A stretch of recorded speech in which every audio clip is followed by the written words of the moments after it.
Sali Berisha solli serbo-boshnjakun Damir Fazlić në vitin 2005, i dha vila qeveritare dhe e bëri pjesë të Këshillit të Sigurisë, me të pastroj 132 milion euro në Qipro së bashku me Anargita Berishën e Jamarbër Maltezin. Edi Rama solli izraelitin Ron Jefet në vitin 2018, i dha monopolin e armëve, municioneve, dronëve dhe vilën në 31 të Enver Hoxhës, ndërsa Ron Jefet është në gjyq në SHBA për mashtrim financiar.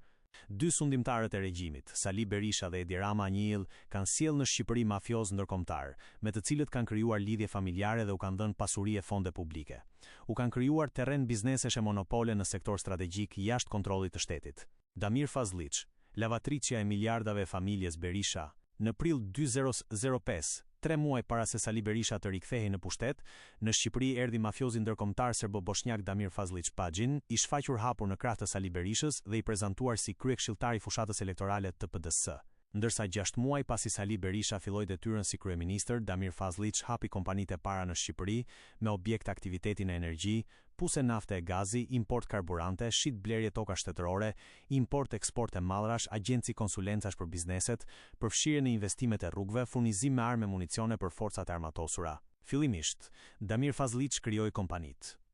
Rudnap, Blancers Petroleum, Rompetrol,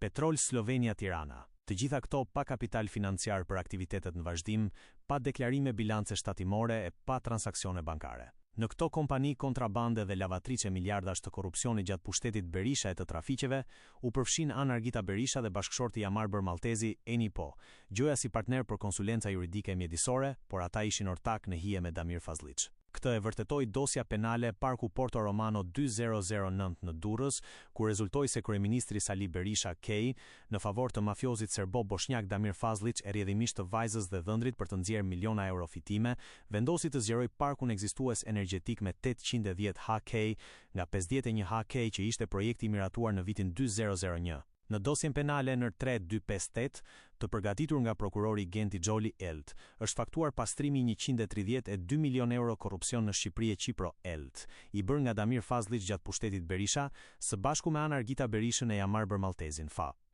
Këtë e fakton kërkesa nr 212 për 32 prot, datë 23/12/2008, drejtuar Gjykatës së Lartë të Qipros EK, me objekt të dhëna për aktivitetin ndërkombëtar të pastrimit të parave të krimit nga Damir Fazlić EK, Anargita Berisha e bashkëshorti maltezi EK të maskuara pas ortakes Flutura Kola EK Tot. Pastrimin e parave e kanë kryer nëpërmjet kompanive me bazë në Qipro dhe me filiale fiktive në Shqipëri. Altaria Research Limited, Avomar Limited, Amerito Limited, Polygraph Invests Limited, Iron Gold Services, Pluto INC Co Ltd,